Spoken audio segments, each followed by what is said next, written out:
Hello friends, welcome to JE academy. दोस्तों आज हम बात करने वाले हैं जेई मेन 2026 के बारे में। दोस्तों बहुत सारे स्टूडेंट हैं जिनके मन में डाउट चल रहा होगा कि मेन का एग्जाम कौन कौन दे सकता है, कितनी बार हम जो है मेंस का एग्जाम दे सकते हैं या जेई का एग्जाम हम कितनी बार दे सकते हैं, कितने अटेम्प्ट हमें मिलेंगे, हम जो है आईआईटी में, एनआईटी में, जीएफटीआई में या ट्रिपल आईटी में जो है हम कैसे जाते हैं, किसी भी स्टेट लेवल के गवर्नमेंट कॉलेज में कैसे जाते हैं और किसी भी प्राइवेट लेवल के कॉलेज में हम कैसे जाते हैं। इन सभी चीज़ों के बारे में बात करेंगे, इनके डिफरेंस के बारे में भी बात करेंगे कि क्या होता है आईआईटी, क्या होता है एनआईटी, क्या होता है ट्रिपल आईटी और क्या होता है जीएफटीआई। इन सभी चीज़ों के बारे में हम बात करने वाले हैं। तो दोस्तों सबसे पहले अगर आप चैनल पर पहली बार आए चैनल को जरूर सब्सक्राइब कर लेना। आपको पता है जेई एकेडमी जो है वो आपके रजिस्ट्रेशन से लेके टिल आपकी काउंसलिंग तक, जो आपकी जोसा और सीसैप की काउंसलिंग होती है वहां तक आपका जो है साथ देती है। तो दोस्तों हम आपको जो है एक बेहतरीन से बेहतरीन कॉलेज दिलाने तक आपकी जो है मदद करते हैं। सबसे पहले दोस्तों हम बात करेंगे कि दोस्तों एप्लीकेशन फॉर्म आपका कब आएगा, एप्लीकेशन फॉर्म कब आएगा, इसके बाद कितना मार्क्स जो है वो आपको टारगेट करके चलना पड़ेगा। आपको पता है जो जेई मेंस का जो एग्जाम होता है दोस्तों आपका वो टोटल 300 मार्क्स का होता है, 300 मार्क्स का होता है। तो इसमें आपको कितना मार्क्स जो है आपको टारगेट करके चलना पड़ेगा, एग्जाम कब तक होता है या कब होता है या कितनी बार होता है एक साल में, और एक स्टूडेंट जो है जो इस साल अभी 12th में है वो आपका जो है कितनी बार जेई मेंस का एग्जाम दे सकता है और कितनी बार जो है वो जेई एडवांस का एग्जाम दे सकता है, इसके बारे में भी पूरी बात करेंगे। इसके बाद दोस्तों बात करेंगे एलिजिबिलिटी क्राइटेरिया। दोस्तों क्या होता है एलिजिबिलिटी क्राइटेरिया के भी बारे में बात करेंगे कि कितने % मार्क्स चाहिए आपको जेई मेंस में क्वालिफाई होने के लिए, या जेई मेंस का एग्जाम तो हम दे देंगे बट जो है हमें जो एनआईटी मिलेगा या हमें जो ट्रिपल आईटी मिलेगा या जीएफटीआई मिलेगा या जोसा की जो सीसैप की काउंसलिंग होगी उस काउंसलिंग में पार्टिसिपेट करने के लिए हमें कितने % मार्क्स हमारे होने चाहिए। लेकिन सारी बातें करने से पहले आपको बता दूं कि आपको अपनी तैयारी जो है वो बहुत अच्छे से करनी होगी।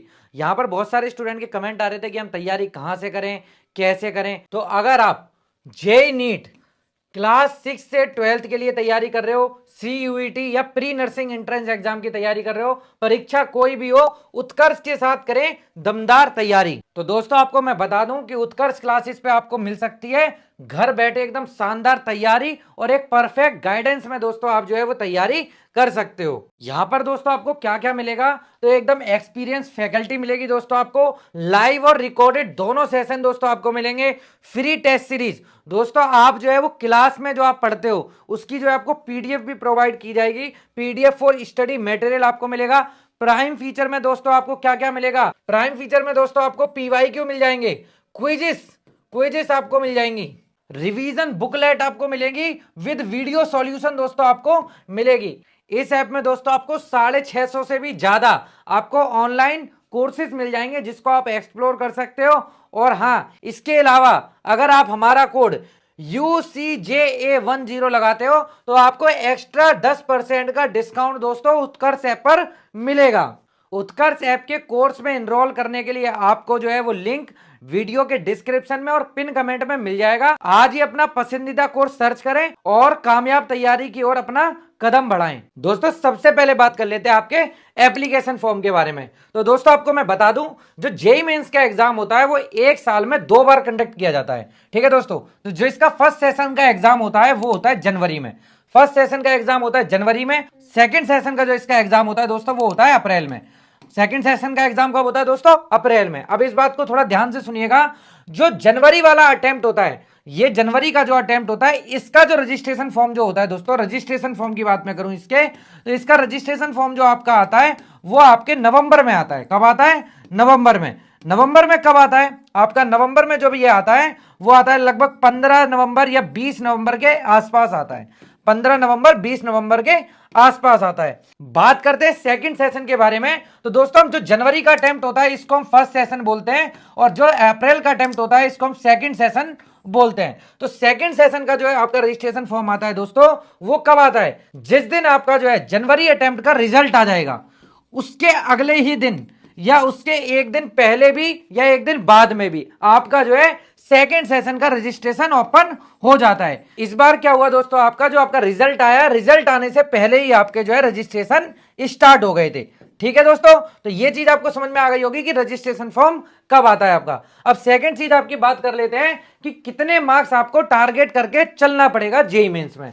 तो दोस्तों यहां पर सबसे ज्यादा जो डिपेंडेंसी होती है वो होती है कि आपकी जो है कैटेगरी क्या है। दोस्तों अगर आप जो है जर्नल में हो और अगर आप ओबीसी या ईडब्ल्यूएस में हो, यहाँ पे ओबीसी ईडब्ल्यूएस ले लेते हैं, यहाँ पे एससी एसटी में हो, तो दोस्तों मैं बात कर लेता हूं यहाँ पे कि दोस्तों अगर आपका दोस्तों टारगेट है टॉप एनआईटी, या हम बोलते हैं टायर 1 की जो एनआईटी होती है, टॉप एनआईटी अगर आपका टारगेट है, जैसे एनआईटी सूरतकल, एनआईटी त्रिची, ये आपका अगर टारगेट है और इसमें भी सीएस ब्रांच मतलब डिसेंट ब्रांच अगर आप ले रहे हो, तब जो है दोस्तों आपको टारगेट करके चलना पड़ेगा। नॉर्मली जनरल में आपको जो है लगभग 240 नंबर के आसपास आपके होने ही चाहिए। तो टॉप एनआईटी के लिए मैं बता रहा हूं, एक होता है कि अगर आप जो है टायर 1 में भी कोई सी एनआईटी हो, टायर 2 या टायर 3, इसके लिए आपको जो है लगभग जनरल में 220 का स्कोर लेके चलना पड़ेगा।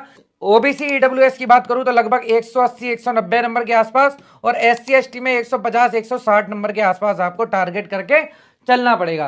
तो ये चीज भी आपको समझ में आ गई होगी कि कितना फर्क रहेगा आपका टॉप एनआईटी में जाने के लिए और नॉर्मल एनआईटी के लिए आपको जो है, या टायर 1 में भी जो है आपकी लगभग 10 एनआईटी हम मानते हैं, तो नीचे की जो 5 एनआईटी होती है उसमें भी आपको जो है जाने के लिए इतना स्कोर आपको चाहिए होगा। टॉप एनआईटी के लिए +20 आप मानकर चल सकते हो। इसके बाद दोस्तों हम बात कर लेते हैं कि एग्जाम आपका कब तक होगा। दोस्तों इससे पहले मैंने आपसे बात करी थी रजिस्ट्रेशन डेट के बारे में, जिसमें मैंने आपको बताया था फर्स्ट सेशन और सेकंड सेशन। फर्स्ट सेशन के लिए मैंने आपको बताया था कि नवंबर के मिड से आपका रजिस्ट्रेशन स्टार्ट हो जाता है, और यहाँ सेकंड सेशन में बात करूं तो फरवरी के फर्स्ट वीक के आसपास आपका जो है स्टार्ट हो जाता है आपका रजिस्ट्रेशन, फरवरी फर्स्ट वीक तक। ठीक है, अब बात कर लेते हैं इनके एग्जाम कब कंडक्ट कराया जाता है। जो फर्स्ट सेशन का दोस्तों आपका एग्जाम होता है, ये दोस्तों आपका एग्जाम कंडक्ट कराया जाता है कब, जनवरी के लास्ट में। जनवरी के लास्ट में आपका जो है एग्जाम कंडक्ट कराया जाता है, लगभग 20 या 22 तारीख से। 2023 की बात करूंगा मैं तो 27 जनवरी से आपका एग्जाम कंडक्ट हुआ था। 2024 की बात करूं तो लगभग तब भी इसी रेंज में आपका एग्जाम स्टार्ट हुआ था, और 2025 के फर्स्ट सेशन जो है वो दोस्तों आपका 22 जनवरी से वो भी आपका स्टार्ट हुआ। 22, 23, 24 और 27, 28 और 29 और 30 ये आपके एग्जाम डेट थी इस बार की 2025 की। ऐसे ही आपका सेकंड अटेम्प्ट का दोस्तों आपका एग्जाम बता दूं तो अप्रैल के फर्स्ट वीक से दोस्तों आपका ये एग्जाम स्टार्ट हो जाता है। तो आपको दोस्तों समझ में आ गई होगी कब इसका रजिस्ट्रेशन ओपन होता है, कब जो है आपका जो है एग्जाम कंडक्ट कराया जाता है। इसी में एक चीज और बता दूं दोस्तों आपको, अगर आप फर्स्ट सेशन दे रहे हो और इसमें लगभग आपका 98 परसेंटाइल आ रहा है, आपको फर्स्ट सेशन में कोई भी रैंक वगैरह नहीं बताया जाता है। ठीक है, अगर आपने सेकंड सेशन भी दिया और इसमें आपका 99 परसेंटाइल आ रहा है, तो सेकंड सेशन के बिहाफ से आपका जो है वो रैंक डिसाइड किया जाएगा। तो इस चीज को भी आपका ध्यान रखना है कि दोनों सेशन में जिस भी सेशन में आपका स्कोर अच्छा आएगा उसके हिसाब से आपका रैंक डिसाइड किया जाएगा। अब दोस्तों इसके बाद बात कर लेते हैं एलिजिबिलिटी क्राइटेरिया की। तो इसमें दोस्तों 2-3 चीजें निकल के आती हैं कि सबसे पहले एग्जाम दे कौन सकता है। मेन चीज है दोस्तों, एग्जाम हर एक स्टूडेंट दे सकता है, चाहे उसका 40% हो 12th में, या 50% हो, या 60% हो, या 70% हो। ठीक है, बट दोस्तों मैं आपको एक चीज बता दूं कि यहां पर आप एग्जाम तो कोई भी दे सकता है, बट आपका जेईई मेंस का एग्जाम निकालने के बाद जो आपकी जोसा और सीसैप वाला काउंसलिंग राउंड होता है, जोसा और सीसैप का जो काउंसलिंग राउंड होता है, उसमें आपका 12th में 75% होना चाहिए। इस चीज को आप समझ लो, 75% होना चाहिए। इसके अलावा दोस्तों आपको सभी को पता होगा कि 75 परसेंटाइल जो आपका है वो सीबीएसई में लाना तो एकदम आसान बात हो जाती है, बट दोस्तों जो स्टूडेंट हैं स्टेट एग्जाम देते हैं या स्टेट बोर्ड से एग्जाम देते हैं, आपको पता है वहां टॉपर का ही जो परसेंटेज बनता है वो लगभग 82% या 83% या 80% बनता है। तो दोस्तों उनके लिए तो 75% लाना ही बहुत बड़ी बात हो जाती है। तो यहां पर क्या फॉर्मूला लगाया जाता है, टॉप 20% का, टॉप 20 परसेंटाइल का जो फॉर्मूला लगता है यहाँ पे, कि जिसका भी अपने स्टेट में टॉप 20 परसेंटाइल है वो जो है दोस्तों आपका जो है जेईई मेंस का एग्जाम दे सकता है, और वो जोसा और सीसैप के लिए भी क्वालिफाई होगा। एक चीज आप ध्यान रखिएगा कि स्टूडेंट एग्जाम कोई भी दे सकता है, बट एग्जाम निकालने के बाद आपको जो एनआईटी, ट्रिपल आईटी, जीएफटीआई जाना है, क्योंकि जेईई मेंस से आप जो है एनआईटी, ट्रिपल आईटी, जीएफटीआई जा सकते हो, या किसी स्टेट लेवल की काउंसलिंग में जा सकते हो, या इसके अलावा दोस्तों प्राइवेट कॉलेज में जा सकते हो। बट दोस्तों आपको अगर आईआईटी जाना है तो आप सभी को पता है कि उसके लिए आपको जेईई मेंस के बाद, जेईई मेंस की कट ऑफ निकालने के बाद आपको एडवांस क्लियर करना पड़ता है, तब एक आप जो है एनआईटी में जाते हो। इसके अलावा बहुत सारे स्टूडेंट सोच रहे होंगे सर कितनी बार जो हमें मौका मिलता है जेई मेंस देने का। तो दोस्तों यहां पर मैं आपको एक चीज बता दूं, अगर आप 2025 में 12th में हो, 2025 में 12th में हो, तो ये आपका अपियरिंग ईयर हो गया, ये आपका अपियरिंग ईयर हो गया। 2026 आया, ये आपका सेकेंड ईयर हो गया, और यहां पर आपका 2027 आया, ये आपका थर्ड ईयर हो गया। तो मतलब आप जो है जेई का एग्जाम 3 साल तक दे सकते हो। अब आप कितनी बार दे सकते हो, तो आपको पता है 2025 में 2 अटेम्प्ट होंगे, फर्स्ट अटेम्प्ट सेकंड अटेम्प्ट। ऐसे ही 2026 में फर्स्ट अटेम्प्ट सेकंड अटेम्प्ट, ऐसे ही 2027 में फर्स्ट अटेम्प्ट सेकंड अटेम्प्ट। मतलब आपको 6 अटेम्प्ट मिलेंगे 3 साल में, 6 अटेम्प्ट 3 इयर्स में आपको मिलेंगे। तो एक चीज आपको समझ में आ गई होगी, 3 साल के अंदर आप 6 बार जेई मेंस का एग्जाम दे सकते हो। अब बात करते हैं जेई एडवांस की, जिसके लिए आपको आईआईटी जाना है। तो एक आपका अपियरिंग ईयर और एक उसका नेक्स्ट ईयर। एडवांस के लिए आपको 2025 और 2026, तो मतलब आपको 2 साल ही मौका मिलता है। तो इस वीडियो में मैंने आपको लगभग सारी चीज जेई से रिलेटेड बता दी होंगी। आप जो है वो कट ऑफ वगैरह के लिए सोच रहे होगे सर जर्नल के लिए आपने ओबीसी एससी एसटी के लिए क्या बताया है, तो इसके लिए आपको मालूम है कि अगर मैं कट ऑफ बताऊंगा तो एक सेपरेट वीडियो 20 मिनट का उसके लिए बन जाएगा। तो दोस्तों इन सभी चीजों में अगर आपका कोई भी डाउट निकल के आ रहा है तो आप कमेंट सेक्शन में जरूर बताना। आपको मैं कोशिश करूंगा कमेंट में रिप्लाई करने की, या आपको जो है एक वीडियो और प्रोवाइड कर दूंगा जिससे आपके मन में कोई भी कंफ्यूजन ना रहे। बाकी दोस्तों आप जो है उत्कर्ष क्लासेस वाला जो मैंने आपको बताया बैच, वहां पर जाकर आप उसे ले सकते हो। उसका जो है लिंक आपको जो है नीचे डिस्क्रिप्शन में मिल जाएगा, पिन कमेंट में भी मिल जाएगा। तो आप जाकर उसको परचेज कर लेना, जिससे आप अपनी तैयारी को और बेहतर बना सको। वीडियो अच्छा लगा हो तो लाइक कर देना, शेयर भी कर देना, कमेंट भी कर देना। धन्यवाद दोस्तों।